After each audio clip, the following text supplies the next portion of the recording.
Puji Tuhan atas kebaikan Tuhan sehingga kita boleh mengikuti renungan dari buku orang-orang seperti kita. Bildad. Bagaimana mungkin manusia benar di hadapan Allah? Bagaimana mungkin orang yang dilahirkan perempuan itu suci? Ayub 25 ayat 4. Bildad adalah orang yang kedua yang bercakap dalam 3 pusingan pembicaraan dalam kitab Ayub. Dalam 2 pusingan yang pertama, setiap ucapan hampir sama panjangnya. Tetapi dialog ketiga Bildad lebih pendek. Ayub pasal 25. Bildad menekankan ide pembalasan dalam ucapan pertamanya yang ada di dalam Ayub 8 ayat 1 hingga 7 dan ayat 20 hingga 22. Dia mengatakan bahwa jika kamu tidak patuh, kamu akan dihukum.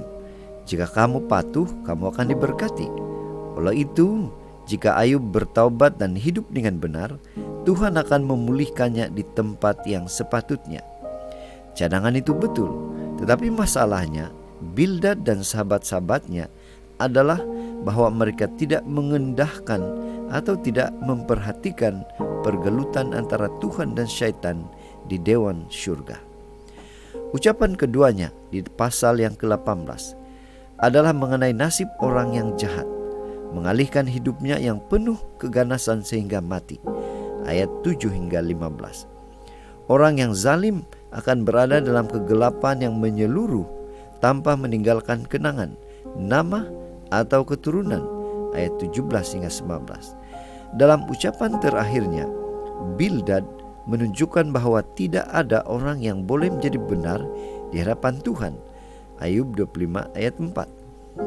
Ketika kita meneliti hujah-hujah Bildad, ia mungkin kedengaran seperti benar. Bagaimanapun, masalah utama teori Bildad adalah walaupun banyak konsepnya benar dan juga terdapat dalam kitab suci, kerangkanya tidak lengkap. Teorinya hanya berpihak satu dan Bildad memanipulasi ide itu untuk menentang Ayub. Pengalaman Bildad menunjukkan kepada kita bahwa untuk membuat kesimpulan berdasarkan perspektif yang terhad dan menghakimi situasi orang lain di hadapan Tuhan berdasarkan kesimpulan ini. Ketaksuban tetap menjadi godaan bagi gereja hari ini dan bagi setiap orang Kristen.